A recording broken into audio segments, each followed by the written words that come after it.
Hello दोस्तों, नमस्कार, जय हिंद, जय भारत। तो कैसे हैं आप लोग? आशा करता हूं अच्छे होंगे, मस्त होंगे, व्यस्त होंगे और अपनी तैयारी बरकरार रखे होंगे। दोस्तों, जैसा कि लगातार मध्य प्रदेश सरकार नोटिफिकेशन डालती जा रही है, अब तक पटवारी, आबकारी विभाग, केमिस्ट और यहां तक कि फॉरेस्ट गार्ड की वैकेंसी आ चुकी है दोस्तों।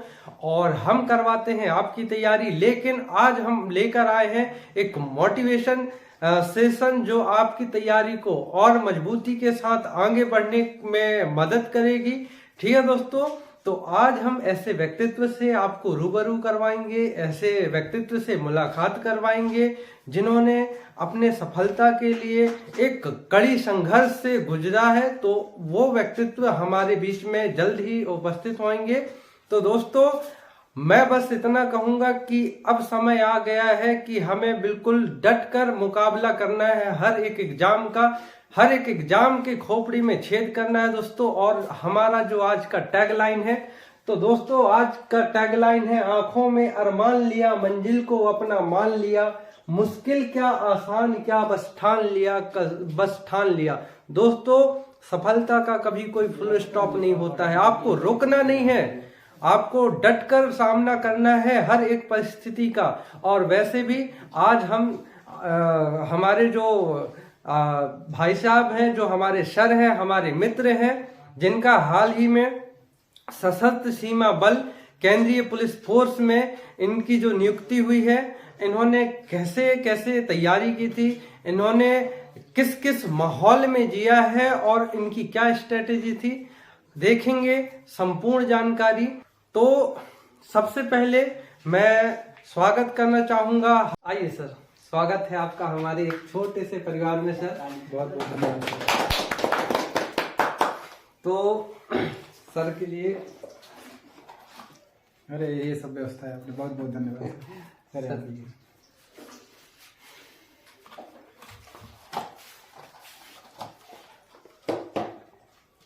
सबसे पहले तो मैं सर को बहुत बहुत धन्यवाद देना चाहूंगा कि हमारे एक छोटे से परिवार में, छोटे से एकेडमी में इन्होंने अपना कीमती वक्त दिया और यहाँ पर आए, क्योंकि इन्हें अभी ट्रेनिंग के लिए जस्ट निकलना ही है। इसके बाद भी इन्होंने हमारे लिए समय निकाला। मैं बहुत ही सर एक बार फिर से आपका स्वागत करता हूँ, बहुत बहुत धन्यवाद।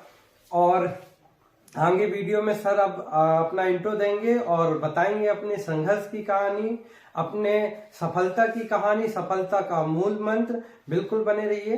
तो सर, जय हिंद, नमस्कार साथियों।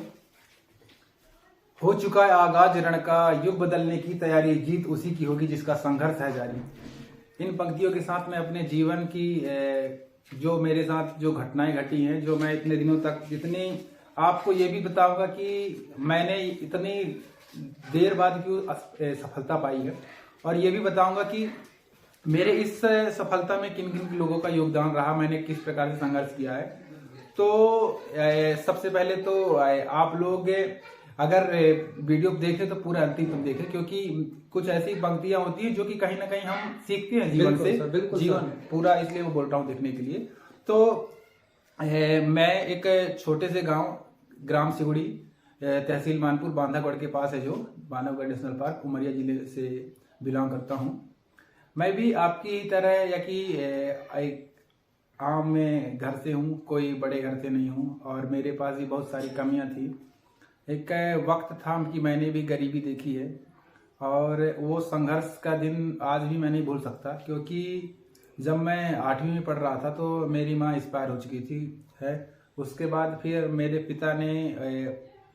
पिताजी ने जो संघर्ष, जो कि आज भी उनके संघर्ष से मैं सीखता हूँ, हमेशा कहीं ना कहीं हमें बहुत सारी चीजें हैं कि धीरे धीरे सिखाती हैं। स्कूल टाइम से फिर हम क्या करते, 2010 के बाद जब हम आगे धीरे से पढ़ना शुरू करें, तो यहाँ पे फिर पापा नौकरी करने लगे। तो कहीं ना कहीं हमें बहुत सारी ऐसी चीजें हैं जो कि जिंदगी में बहुत सारी चीज सिखाती हैं, जो कि हम कहीं लापरवाह भी थे, जो कि हमें इतने समय पर सफलताएं नहीं मिल रही थी, कहीं ना कहीं वैकेंसियां भी नहीं आती हैं। क्योंकि एक चीज होती है कि जब समय रहता है तो समझ नहीं आती है, और जब समझ आती है तो समय ही नहीं रहता हमारे पास। तो सबसे पहले तो आप लोग जो अपने जीवन पे जो एक मेन फेज है वो आप फॉलो करें। क्योंकि जैसे क्या बोलते हैं, हम स्कूल पे हमारे टाइम पे कोई बताने वाला नहीं था। आपके चैनल पे इस समय की बताया जा रहा है कि जैसे हम अपना इंट्रो दे रहे हैं या कि मैं अपने जीवन की घटनाएं बता रहा हूँ। एक ऐसा कुछ समय रहता है उस टाइम पे जब हम 2012 में पास आउट हुआ था 12th, तो बताने वाला नहीं था कि हम कैसे क्या ग्रेजुएशन करें, कैसे हमें आगे करनी है, क्या पीएससी के बारे में, एसएससी के बारे में या व्यापम के बारे में, ऐसा कुछ तैयारी करने के बारे में कोई सिस्टम ऐसा था ही नहीं। क्या बोलते हैं, क्योंकि हम एक गांव से बिलोंग करते हैं, तो गांव में ऐसे क्या बोलते हैं कि आज भी हम वही उन्हीं पेड़ों की छांव पे हरियाली, वो किसानों के सारे लोग को देखते हैं। तो कहीं ना कहीं ये लगता है कि हमें कुछ करना चाहिए, हमें कुछ करना चाहिए। क्योंकि हमने जब शिक्षा अध्ययन, जब स्कूल से हम निकलते हैं, घर से जब निकलता है व्यक्ति बाहर के लिए पढ़ने के लिए, तो उसके पीछे बहुत सारे लोगों की आशाएं होती, उम्मीदें होती हैं। तो मेरे पीछे भी बहुत सारी उम्मीदें थी। फिर 2017 में ग्रेजुएशन के बाद 2017 में मैंने एमपी पुलिस का पेपर क्वालिफाइड किया था। एमपी पुलिस के बाद एमपी जेल पुलिस भी क्वालिफाइड कर चुका हूं। और एक बार आपका रेलवे का पेपर भी क्वालिफाइड हुआ। सीआरपीएफ का मैं टाइपिंग नहीं जा पाया था उस टाइम पे ऐसे। तो मेरे 4 एक जीडी का 5वां एग्जाम था, एक 6वां एग्जाम पुलिस का, ये 7वें में मैंने सफलताएं प्राप्त की है, जो कि मैं वेटिंग से क्लियर नहीं हो पा रहा था कि मेरिट से एक नंबर से चूक रहा था। तो मेरी जिंदगी के, मैंने आज बता रहा हूँ आपके सामने है, आपको मेरी उम्र देख के पता नहीं चली होगी, लेकिन ये है कि मैं अंतिम दिन पर ही, अंतिम लास्ट अटेम्प्ट था मेरा एसएससी का, और एक आर्मी में मैंने 1 सेकंड। तो मेरी सात मेरे जो कि असफलताएं थी, उनके पीछे 8वीं बार मैंने सफलता प्राप्त की है। तो मैंने कभी गिव अप नहीं किया, मैंने कभी हार नहीं मानी, क्योंकि मैं अपने पिता से सीखता था। और जैसा कि हर कोई सीखता है, हर कोई के पीछे इंस्पिरेशन होते हैं। तो मेरा पिताजी आज भी साइकिल से जाते हैं, वो क्या बोलते हैं, कभी हार नहीं मानते। मैं देखता हूँ उनको सुबह से शाम तक लगे रहते हैं, वह संघर्ष करते रहते हैं। हम अपने जीवन में यदि सफलताएं पाने के लिए हम इतनी सारी सेक्रीफाइस करना पड़ता, क्योंकि उनको विश्वास था, मेरे पिता को मेरे विश्वास था कि हम कुछ करेंगे। बिल्कुल सर, और इंटरप्ट करना चाहूंगा, सॉरी।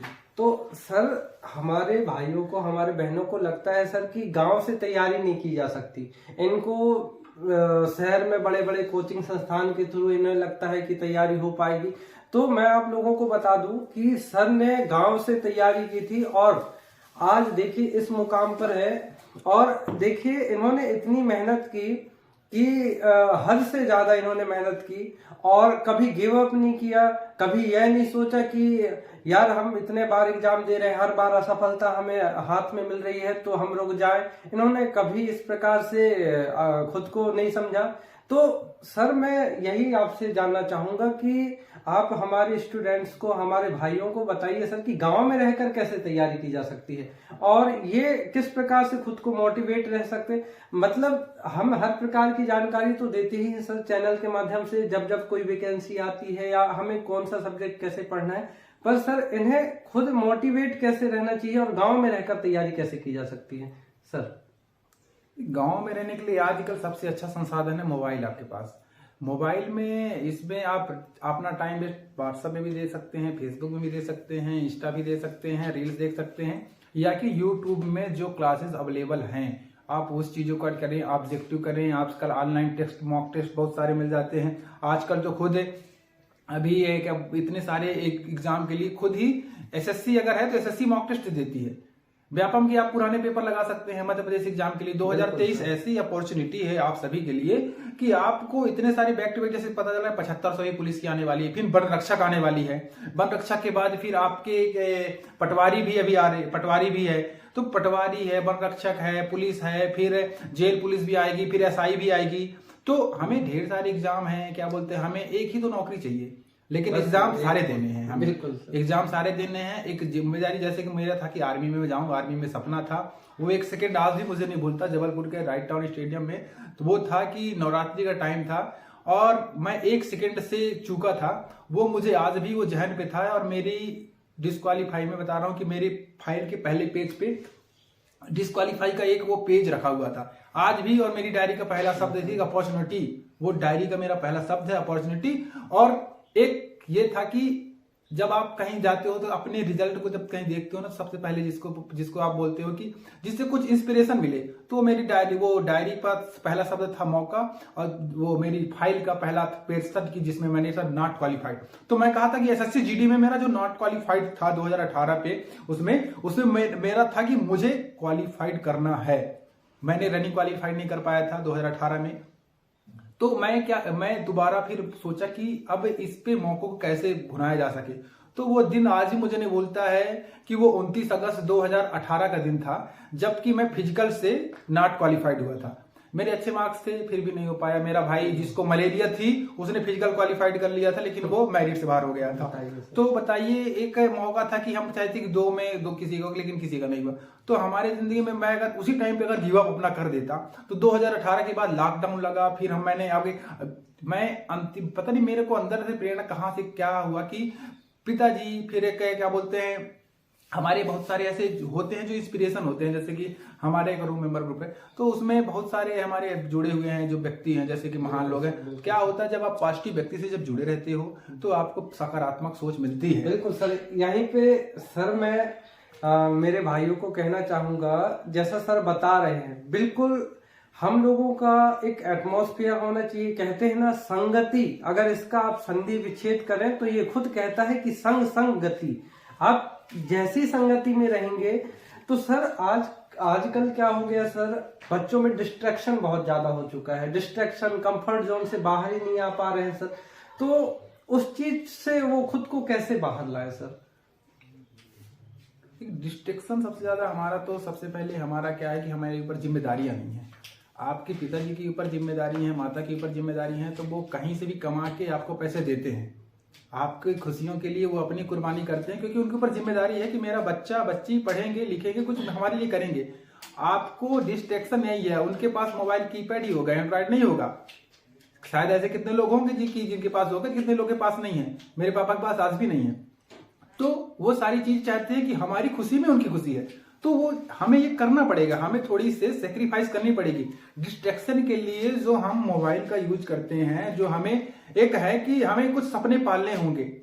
आपको सपने यदि आपको कामयाबी चाहिए, अगर आपको कामयाबी चाहिए, तो सबसे बड़ी कुर्बानी है कि समय का सदुपयोग करना। हमें एक समय था, मैं भी क्या बोलते हैं, क्या व्हाट्सएप में चलाता था, क्या फेसबुक में चलाते थे, हम भी चलाते थे। वो 2017 का जमाना था, तब एक नंबर वेटिंग से चूक गए थे, मेरिट से चूक गए थे, यही कारण था।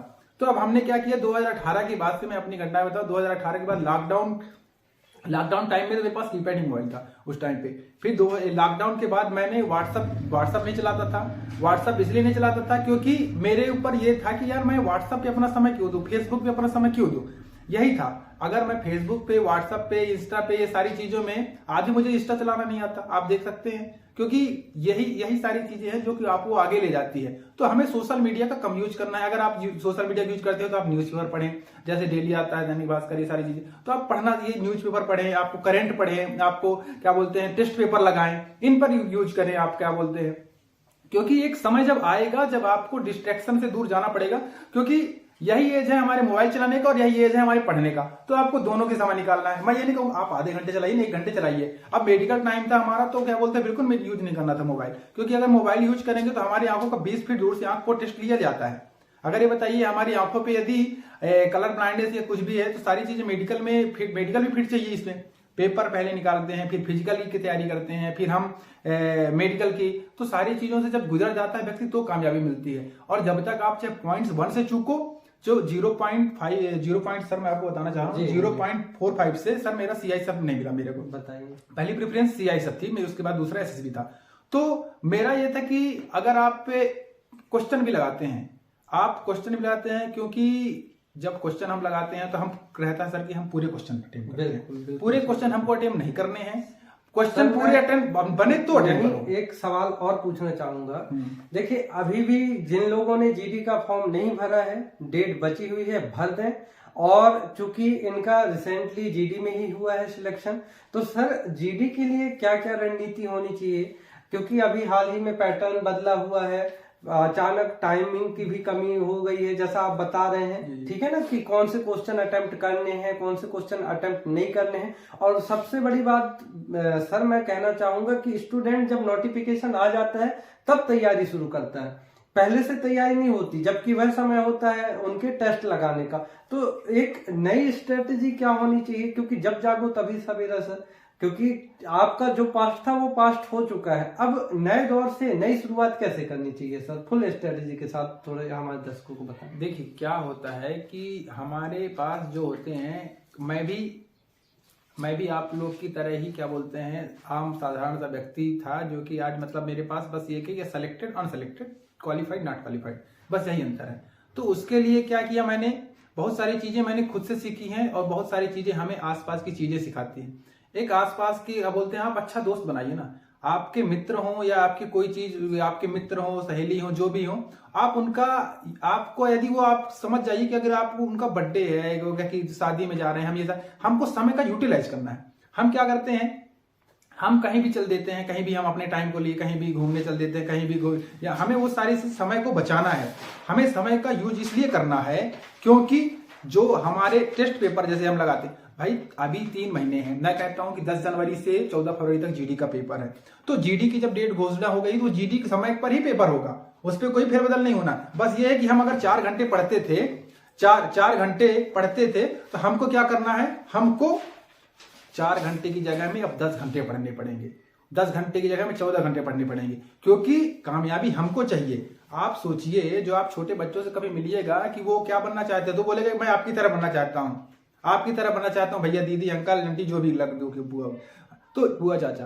तो हमें क्या है, हमें जैसे हम क्या करते हैं डिस्ट्रेक्शन बनने के लिए हम लोग लगे रहते हैं कि सोना बाबू जानू, भैया 3 महीने हैं, 3 महीने आप पढ़ लिख लो, उसके बाद आपके जिंदगी के 60 साल ऐसे गुजरेंगे, जिंदगी में परेशानी कभी खत्म नहीं होगी। आज किसी के लिए कि हम आज यहाँ घूमने जा रहे हैं, आज हम वहां घूमने जा रहे हैं, आज इसकी शादी है, आज इसका बर्थडे है, आज ये सेलिब्रेशन है, आज ये इसका फेयरवेल है, तो हम क्या करें कि हम जाएं। मैं ये नहीं कहता हूं कि हमें सारी चीजों से वंचित रहना है। मैंने भी 2021 पे 17 जुलाई को जब नोटिफिकेशन आया था, तो मैं आपको बता देना चाहूं, उस दिन के बाद 17 जुलाई के बाद रात को 2 बजे, सोचो आप कि रात को 2 बजे मैं नोटिफिकेशन आया, तो रात को 2 बजे जब मैं सोने जा रहा था तो नोटिफिकेशन देखा कि सरकारी.com में नोटिफिकेशन देखने की आदत थी, क्योंकि मेरे पर प्रेशर था कि मेरे पास लास्ट एज चल रही 27, अगर मैं इस बार नहीं हुआ तो ना घर का ना घाट का, कोई वैल्यू नहीं होती, बेरोजगारों की कोई इज्जत नहीं होती। वो कहावत है, वो गलत नहीं है, रोजगार वालों की इज्जत होती है, क्योंकि आज लॉकडाउन ने हमको सिखा दिया है, लॉकडाउन ने हमको ये सिखा दिया है कि हम लोग जो है मिडिल टू लोअर फैमिली वाले हैं, हम लोग सभी लोग, तो हमारे लिए जरूरी है कि एक शासकीय नौकरी। हमारे पास इतना पैसा नहीं है कि हम बिजनेस कर सके, हमारे पास इतना पैसा नहीं है कि हम कुछ बड़ा कर सके, इसलिए हमें एक शासकीय नौकरी है जो कि एक किताबें ही हमें जो कि बहुत सारा बना सकती है हमें। इसलिए लॉकडाउन ने हमें ये सब सिखाई है कि शासकीय कर्मचारी या शासकीय नौकरी में जाना हमारे लिए कितना जरूरी है। हमारे अपने फैमिली को, हमारे छोटे भाई बहन को पढ़ाना लिखाना है, यदि उन्हें आगे ले जाना है, हमें ये करना पड़ेगा। हम क्या बोलते 3 महीने सोना बाबू के बिना नहीं रह सकते। हमें मैं ये नहीं कहता कि हमें अच्छे दोस्त बनना है, मैं कहता हूं अगर आपके गर्लफ्रेंड है या बॉयफ्रेंड है तो आप उनको एक दूसरे को बोलो कि आप हमारा सपोर्ट करो, हम आपका सपोर्ट करते हैं। जिंदगी में जब कामयाबी मिल जाती है ना, उसके बाद आपके ढेरों दोस्त बनेंगे, ढेरों दोस्त बनेंगे, मित्र बनेंगे, सहेली बनेंगे, कोई वो नहीं है। आपके जब कामयाब हो जाओगे तो आपको नए नए लोग मिलेंगे, नई दुनिया आपकी हो जाती है। ऐसा हो रहा है मेरे साथ, इसलिए मैं ये वाकया आपके साथ बता रहा हूं कि जब तक कामयाब नहीं होता व्यक्ति तब तक उसकी कोई इज्जत नहीं होती, जब कामयाब हो जाता व्यक्ति उसकी इज्जत करने लगते हैं, क्योंकि उसके पीछे टैग लाइन लग जाता है, बेरोजगार में बे शब्द हट जाता है, रोजगार लिख जाता है। आज ये बताइए कि आपके सामने मैं खड़ा हूं, आपके जैसा कि आज सर ने इनवाइट किया मुझे, तो सर ने मौका दिया प्लेटफॉर्म मुझे बोलने के, अपनी बातें रखने के लिए बहुत धन्यवाद सर आपका। तो सोचिए कि हमें भी डिस्ट्रैक्शन जो है, हमें अपने भविष्य सुधारने के लिए, अपने परिवार को, अपनी पीढ़ियों को सुधारने के लिए सैक्रिफाइस हमें करना पड़ेगा। हमें जो है अपने भविष्य को सुधारने के लिए हमें कुछ नहीं करना, हमें बस 4 महीने थोड़ी सी इन सब सोशल मीडिया से दूर बनाना है, डिस्ट्रैक्शन से दूर बनाना है। डिस्ट्रैक्शन बनाने के लिए आप सुबह 4 बजे उठिए ना, आप 4 बजे उठिए, शुरू में तकलीफ होगी, 1 दिन 2 दिन 10 दिन तकलीफ होगी, 15 दिन बाद आप देखिएगा 4 बजे नहीं उठेंगे ना, आपके कान पे ऐसा लग रहा है कि जैसे अलार्म बज रहा है और अपने आप 4 बजे आप बिस्तर से खड़े हो जाएंगे। सर इसी विषय को लेकर एक और क्वेश्चन है सर, क्योंकि अधिकतर एग्जाम जैसे आप जीडी की बात करें, अभी पुलिस एसआई की आने वाली है सर, फॉरेस्ट गार्ड की है, इसके अतिरिक्त अभी बहुत सारी ऐसी वैकेंसियां हैं जिनमें फिजिकली भी फिट रहना बेहद जरूरी है सर। और मुझे आज भी याद है सर, 2 बजे मैंने जब आप हमारे यहाँ आए थे और मैं आपको फिजिकल दिलाने के लिए 2 बजे रात में जा रहा था, आपने कहा नहीं मुझे दौड़ते जाना है। मुझे तो ये लगा सर कि आप 4-5 किलोमीटर ग्राउंड तक जैसे पहुंचेंगे तो आपकी हालत वैसे खराब हो चुकी होगी, आप दौड़ेंगे कैसे, लेकिन आपने 1 शॉट में सारा कुछ क्लियर कर दिया। तो सर मेंटली तैयार तो होना ही होना है, फिजिकली कैसे तैयार होना है, आपका शेड्यूल क्या था, आपने कैसी तैयारी की थी फिजिकली फिट होने के लिए सर, बताएंगे। देखो मैंने क्या किया था कि 4 बजे सुबह मेरी आदत तो थी ही नहीं उठने की। सबसे पहले तो हमारी आदत होती है 9 बजे उठने की, 10 बजे उठने की। लेकिन जब हमारे माइंड पर प्रेशर आता है, सारी लड़कियां जो वीडियो देख रही हैं, जो लड़के वीडियो देख रहे हैं, शादी का प्रेशर सबसे होता है। माता पिता हमको घर से दूर भेजते हैं या कि जो गांव में रह के पढ़ते हैं उनके लिए सबसे बड़ी होती है कि पैसे का संसाधन। एक माता पिता की जिम्मेदारी भी होती है कि वो शादी करनी। तो हमें क्या करना है कि हमें जब ये प्रेशर आ जाता है ना, जब तक प्रेशर घर वाले नहीं करते तब तक पढ़ने में मन नहीं लगता। आपके ऊपर प्रेशर होना चाहिए, तभी सुबह 4 बजे कैसे उठ गया मैं। 4 बजे उठने की आदत मेरी भी नहीं थी, मैं भी 10 बजे 9 बजे 8 बजे उठता था। धीरे धीरे करके आदत सुधारने के लिए 4 बजे जब मैं उठता था सुबह, 4 बजे उठने के बाद 4:30 बजे फ्रेश हुआ, ग्राउंड गए। ग्राउंड जाने से 1-2 घंटे जाने से एक मेडिटेशन थोड़ी से हो जाता है, आपका थोड़ी एक एनर्जी बढ़ जाती है। एक एनर्जी ये बढ़ती है, तो वो कहावत है कि जो कहता है, मैं खुद भी मानता हूं कि जो सूरज से पहले उठता है वो सूरज की तरह चमकता है। तो आपको सूरज से पहले उठ के अपने आप को मजबूत रखना है और रनिंग करने से आपको ये करना है कि आप और लाइब्रेरी आप ज्वाइन करते हैं या कि रूम में पढ़ते हैं, कहीं से आप टाइम टेबल फिक्स कर लीजिए। 8 बजे मैं पढ़ता था कि सुबह 4 बजे ग्राउंड जाने के बाद 5 बजे 6 बजे ग्राउंड जब करते हैं, हम वर्कआउट करते हैं, तो हम थोड़ी से कहीं लगता है कि यार क्यों रनिंग कर रहे हैं, लेकिन हम ये सोचते हैं उसके पीछे हमारा जो फिजिकली फिट रहेंगे तभी तो आप फॉरेस्ट गार्ड में भी आपको काम आएगा, वही आपकी जेल पुलिस में काम आएगी, वही आपकी एमपीएसआई में काम आएगी, वही आपकी एसएससी जीडी में। अभी तो एमपी पुलिस और एमपीएसआई का सर फिजिकल के नंबर मिलने वाले हैं, इसलिए हमें फिजिकल तो जाना ही कंपलसरी है और जाना ही चाहिए। और सर ये बताइए, आपका खुद ही 2 बार एमपीपीएससी में सर मेंस लिख चुके हैं, जो आपको सर गाइड करते हैं, जो सर आपको क्या बोलते हैं, ऐसा कोई नहीं करता कि अपना समय का सदुपयोग सर जिस प्रकार से आपने अपना समय दे रहे हैं कि जो आप हमारे जो व्यूअर्स हैं यूट्यूब के। बिल्कुल सर, मैं चाहता हूं सर, मेरे चैनल बनाने का उद्देश्य ही यही है सर कि मेरे भाई बहन गांव में ऐसे हैं जिन्हें सही जानकारी नहीं मिल पाती है, समय पर जानकारी नहीं मिल पाती है, तैयारी कैसे।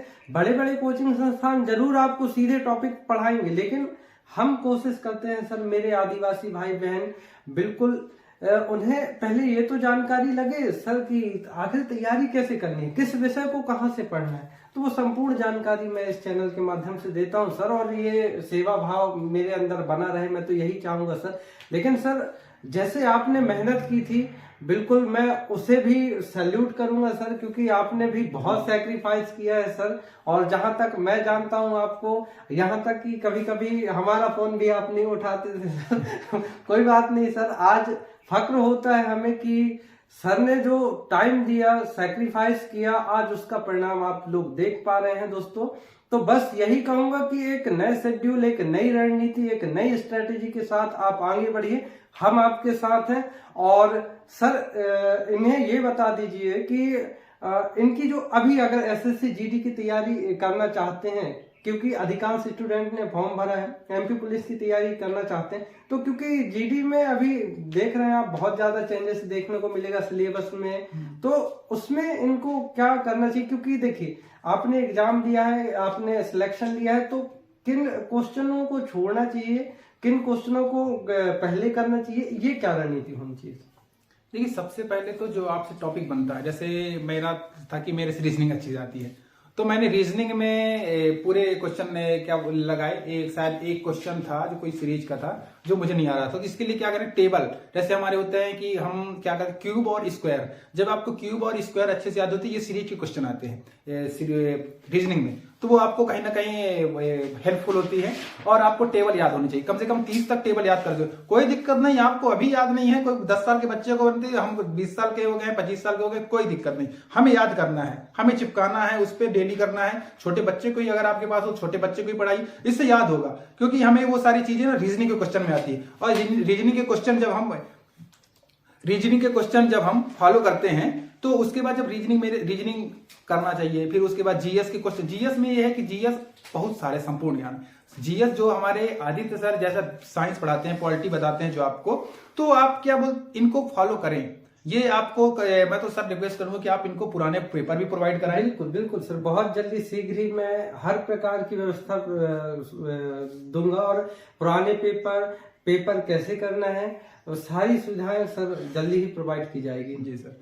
तो ये उसके बाद फिर मैथ्स, हमको मैथ रीजनिंग एक बेसिक है जो कि जड़ है किसी भी चीज की। यदि हमको घर बनाना है तो उसकी नींव मजबूत करनी पड़ती है। तो आपको पुलिस में भी और आपको एसएससी जीडी में भी मैथ और रीजनिंग सबसे अच्छे से फॉलो करना पड़ेगा। और साइंस, जो कि साइंस का वेटेज आजकल देख रहे हैं कि साइंस के क्वेश्चन ऐसे आ रहे हैं जो कि आउट ऑफ सिलेबस, एनसीईआरटी बिल्कुल डीपली एनसीईआरटी पूछता है वो, जो कि आपको ये सारी मार्क टेस्ट से क्वेश्चन से सॉल्व करने से, पुराने पेपर से सॉल्व होंगे।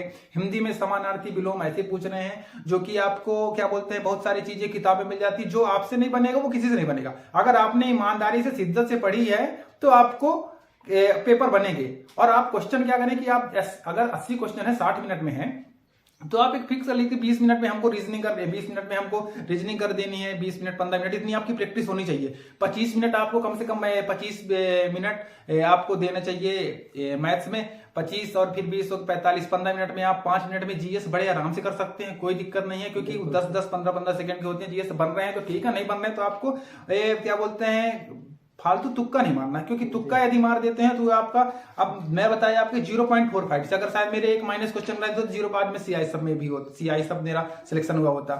तो आपको हिंदी के क्वेश्चन 10 मिनट में हिंदी सफिशिएंट है। और आप एक बार ऐसा करें कि टेस्ट लगाएं, अधिक से अधिक टेस्ट लगाने का फॉलो करें। मैथ्स के भी टाइम कि हमको टाइम बनते तो सारे क्वेश्चन है, क्या हमसे क्वेश्चन नहीं बनते हैं? सारे क्वेश्चन सबसे बनते हैं। ऐसे वो क्वेश्चन देते ही नहीं कि जो आपसे ना बने, और वो क्वेश्चन हम ही कर सकते हैं क्योंकि हम पढ़ने लिखने वाले लोग हैं। लेकिन हम क्या करते हैं, वो क्वेश्चन से युद्ध करने लगते हैं। हमें क्वेश्चन से युद्ध नहीं करना है, क्वेश्चन को हमको ये देखना है कि कौन से क्वेश्चन हमको कम समय में सॉल्व करना है। एक नंबर की बात है, वही एक बड़ा क्वेश्चन भी 1 नंबर देगा, छोटा क्वेश्चन भी 1 नंबर देगा।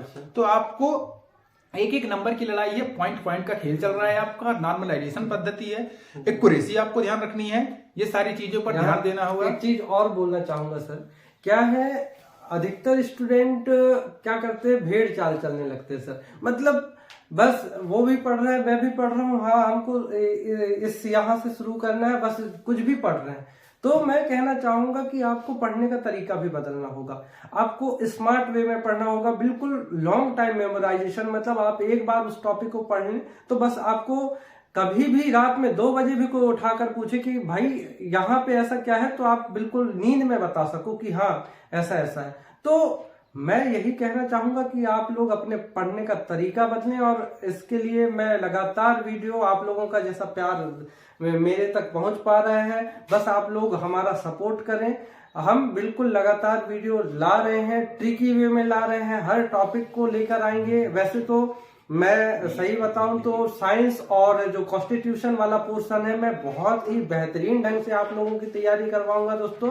बाकी सब्जेक्ट भी करवाऊंगा, लेकिन ये सबसे तगड़े मेरे जो प्लस पॉइंट है, बिल्कुल आप लोगों को साथ देना है। और बाकी सर आप बता दीजिए। बहुत बहुत क्या बोलते हैं, धन्यवाद सर, जैसा कि वो बोल रहे हैं, इसलिए क्योंकि ये समय हमारा जो है, तो सर ने जैसा बताया कि अगर वो आपको समय दे रहे हैं, आपको फ्री ऑफ कॉस्ट वीडियोस दे रहे हैं, तो आप उसको 10 मिनट 5 मिनट खाना बनाते समय, मैं खुद खाना बनाते समय हम बहुत सारे वीडियोज को देखते थे। और बहुत सारे ऐसे है कि हम आजकल सुविधाएं बढ़ रही हैं, तो हम उन सुविधाओं का लाभ लेना है। ये हमारे सफलता के पीछे सबका योगदान रहता है। जैसे कि मेरे बड़े भैया, जब ये क्या बोलते हैं, हमारे पहचान के कृष्णा भैया और अखिलेश्वर भैया, जो कि मुझे बताया उन्होंने कि 12वीं के बाद आपको कैसे बाहर जाना है। शिव प्रकाश भैया, ऐसे अश्विनी भैया हैं, फिर दीपक भैया, आशीष मेरा मित्र, जो कि मेरे पास पैसे की नहीं रहते थे, लेकिन क्या बोलते हैं भैया लोग हमेशा मदद करते थे। तो ऐसे हमारे मित्र हैं जो कि क्या बोलते हैं हर किसी ने योगदान दिए थे। मेरे मित्र अभी वीरेंद्र पटेल जो मेरा रूम पार्टनर है, उसका भी सीआई सब में हुआ है, मेरा भी हुआ है। तो हम दोनों था कि हमें कुछ करना है, तो वो हुआ, उनका दोनों में हुआ, पुलिस में भी हो चुका है और सीआई सब में भी हो चुका है। तो अभी मेरा एसएसबी में। तो ऐसा है कि आपको सिलेक्शन मिलेगा जब आप मेहनत करेंगे। तो आप यदि मेहनत करेंगे तो निश्चित तौर पर मिलेगा कामयाबी, और नहीं मेहनत करेंगे तो फिर तो परिणाम जानते ही हैं आपकी किस प्रकार से होता है। और सिलेक्शन और अनसिलेक्शन में एक पॉइंट का, एक नंबर का बहुत बड़ा होता है कि आपको कितने साल पीछे। और कितनी अच्छी बात है कि अभी हमारा अभी दिसंबर में ज्वाइनिंग है, और सोचिए कि उससे बाद तुरंत आपका एग्जाम ले रहा है एसएससी जीडी। तो आपको फॉलो करना पड़ेगा, आपको पुलिस भी करनी पड़ेगी। आपके लिए मध्य प्रदेश में थोड़ी सी प्रॉब्लम होती है कि थोड़ी सी दिक्कत हो जाती है, एग्जाम आते हैं सारी, लेकिन आपको एसएससी जीडी जो है तो 25,000 ही आई है। अभी फिर कौन बोलते हैं, रेलवे, बहुत सारे एग्जाम है। जो अभी मंडला, बालाघाट और डिंडौरी जिला के क्षेत्रों को नक्सलाइट घोषित कर दिया गया है, तो जीडी में इसका क्या प्रॉफिट है हमारे इन जिलों के छात्रों को, आप बता दीजिए। जी, आपने सही क्वेश्चन किया कि जो मंडला और बालाघाट था, ये नक्सलाइट डिस्ट्रिक्ट मध्य प्रदेश के थे। ऐसे ही एक डिस्ट्रिक्ट मध्य प्रदेश में और इंक्लूड हो गए, वो है डिंडौरी। तो डिंडौरी के जो भी अभ्यर्थी हैं उनको क्या बोलते हैं, ये बेनिफिट रहेगा कि नक्सलाइट के जो होते हैं उन सीट एक रिजर्व कोटी की होती है। तो वहां की जो सीट होती है, वहां का कटाव भी और उस पे नक्सलाइट वहीं के आधार, उसी जिले के आधार पर बनती है। वहां पर दूसरे जिले के पार्टिसिपेट नहीं करते हैं, वो कंप्यूटर वहां के खुद को होते हैं। तो ये एक नया आपने बहुत धन्यवाद किया, आपने यहाँ अवगत कराया है। ये सर का है कि जिस प्रकार से आपको छोटी छोटी जानकारी है कि आप ये वीडियो देख रहे हैं तो आपको मिल रही है कि जैसे डिंडौरी के जो भी फॉर्म नहीं भरे हैं डिंडौरी के, तो वो भी आप ध्यान रखें कि आपका नक्सलाइट डिस्ट्रिक्ट में है तो आप नक्सलाइट में क्या बोलते हैं यस करवाएं और आप भरें फॉर्म ऐसे। और आपको हाइट का तो है ही सुना है, हाइट भी आपको बेनिफिट मिलता है। फिर आपको कटाव भी, बहुत सारी चीजें हैं जो कि अभी हम फिर एक सर से रिक्वेस्ट करेंगे कि सर आप एसएससी के पूरे एसएससी के जो जैसे अभी सीजीएल का मैंने अभी दिया, रिजल्ट आने वाला है सर कुछ दिन बाद, सीजीएल का मेंस का अभी आने वाला है। इसके बाद फिर सर सीपीओ की अभी शायद उसका फर्स्ट पेपर होगा जो अभी। तो हमें यह है कि एग्जाम हमें देना है, ढेर सारे एग्जाम देना है, क्योंकि आप जब पढ़ते हो, अभी मैं खुद सोच रहा हूँ जब मैं ट्रेनिंग में चला जाऊंगा तो लगता है कि मैं पेपर दे पाऊंगा नहीं दे पाऊंगा, इसलिए आपके पास समय है, इसलिए आप ढेर सारे एग्जाम दे। पैसे का कभी नहीं सोचें, आपको पैसे बचाने पड़ेंगे। आपको हमारे पास क्या होते हैं, हमारे पास पैसे नहीं होते, 250 लग रहे हैं, 100 लग रहे हैं, लेकिन एसएससी में बहुत कम फीस लगती है। प्लस व्यापम के एग्जाम में सारे एग्जाम दो, पैसे नहीं होते हुए भी आप मैनेज करो, क्योंकि आप जब बहुत सारे एग्जाम दोगे, जब बहुत सारे आप कंप्लीट, क्योंकि हम सामने बात ऐसे कर लेते हैं, लेकिन जब हम वैसे खड़े होते हैं, जब प्लेटफॉर्म पे खड़े होते हैं या कि हम जब एग्जाम देते हैं, तो हमारे अंदर डर रहता है कि ये क्वेश्चन से बन रहा है, और बनते हुए क्वेश्चन भी बहुत सारे गलत होते हैं। तो ये छोटे छोटी आपको सीख मिलेगी जो कि आपके सक्सेस में ये योगदान देती है। बिल्कुल।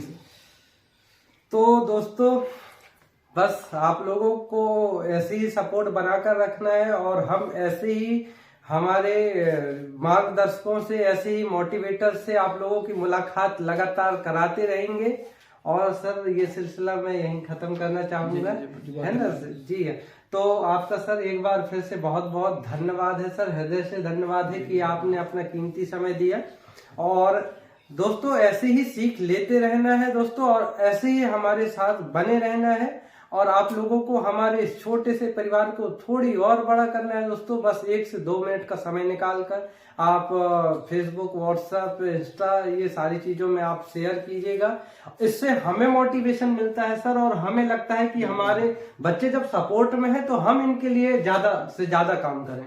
ठीक है दोस्तों, तो बहुत बहुत धन्यवाद एक बार सर। आप और लास्ट में कोई लाइन बोल दीजिए सर, मोटिवेशन लाइन बोल दीजिए। अब एक लाइन है जो कि मुझे याद आ रही है कि मैं कहना चाहूंगा 2 लाइन के माध्यम से, फिर कि आप फिर मिलेंगे नेक्स्ट वीडियो पे। लेकिन 2 लाइन है कि रख हौसला वो मंजर भी आएगा, रख हौसला वो मंजर भी आएगा, प्यासे के पास चलकर समंदर भी आएगा, थक कर बैठना है मंजिल के मुसाफिर, थक कर बैठना ए मंजिल के मुसाफिर, मंजिल भी मिलेगी और मिलने का मजा भी आएगा, मिलने का मजा भी आएगा। जय हिंद, जय भारत, नमस्कार। ओके दोस्तों, मिलते हैं नेक्स्ट वीडियो में। वीडियो सेशन में बने रहने के लिए बहुत बहुत धन्यवाद।